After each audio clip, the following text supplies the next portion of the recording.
프란치스코 교황이 호흡기 감염 치료를 위해 며칠 입원할 것이라고 바티칸이 수요일에 발표하면서 86세의 교황의 건강에 대한 우려가 제기되었습니다. 최근 프란치스코 교황은 호흡곤란을 호소했고 오늘 오후에 폴리클리니코를 방문했습니다. 마테오 브루니 바티칸 대변인은 성명을 통해 교황들이 정상적으로 치료를 받는 로마 병원을 언급하며 몇 가지 건강 검진을 위해 재밀리라고 맞습니다. 이러한 검사 결과는 며칠 동안 적절한 병원 치료가 필요할 호흡기 감염 코로나19 감염체를 보여주었습니다.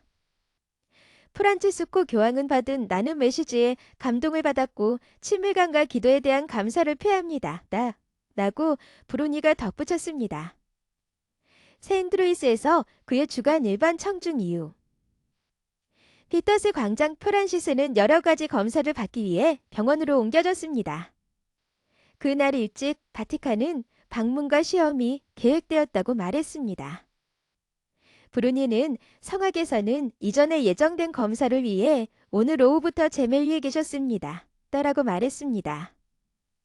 얼마 지나지 않아 그는 프란시스의 목요일 일정이 필요하다면 시험을 계속할 수 있는 공간을 마련하기 위해 클리어되었다고 말했습니다. 이탈리아 주교회 의장은 수요일 성명을 통해 이탈리아 전역의 교회 주교들이 프란치스코의 빠른 회복을 위해 기도하고 있다고 밝혔습니다.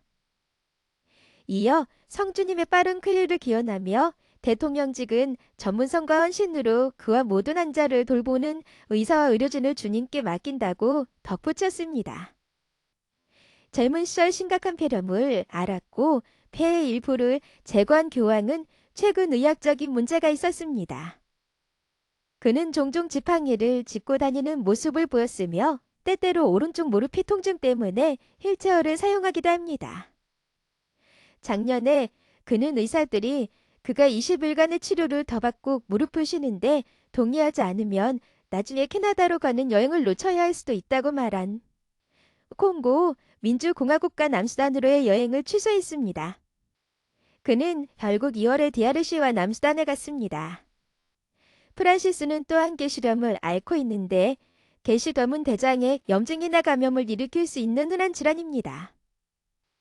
2021년 그는 결장의 일부를 제거하는 수술을 받았습니다. 12월에 프란시스는 그가 장애인이 되었을 때 사용한 사직서에 이미 서명했다고 밝혔습니다. 이따 프란치스코는 스페인 ABC 방송과의 인터뷰에요.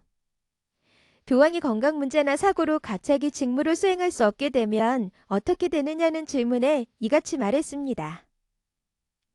프란치스코는 이 편지를 몇 년 전에 썼고 2013년 사임한 당시 바티칸 국무장관 타르시오 베르톤의 추기경에게 주었다고 말했습니다. 저는 이미 탈퇴에 서명했습니다. 당시 국무장관은 타르시오 베르토네였습니다. 저는 그것에 서명하고 이렇게 말했습니다. 만약 제가 의학적인 이유든 뭐든 간에 손상을 입게 된다면 이것이 제 포기입니다. 라고 프란시스가 말한 것으로 인용되었으며 이것은 그가 그 편지의 존재에 대해 공개적으로 말한 첫 번째 것이라고 덧붙였습니다. 프란치스코는 과거 교황 바오로 6세와 경건 10세 가나는 또한 영구적인 장애가 발생했을 때 그들의 포기 편지 초안을 작성했습니다. 2013년 프란치스코의 전인장 교황 베네딕토 16세는 고령을 이유로 들어 가톨릭 세계를 놀라게 하면서 거의 전례 없는 사임 결정을 냈습니다. 교황이 물러난 것은 거의 600년 만에 처음 있는 일이었습니다. 그가 죽기 전에 물러난 마지막 교황은 그레고리오 12세였는데 그는 1415년에 한 명 이상의 사람이 교황이라고 주장한 교회 내의 내전을 끝내기 위해 사임했습니다.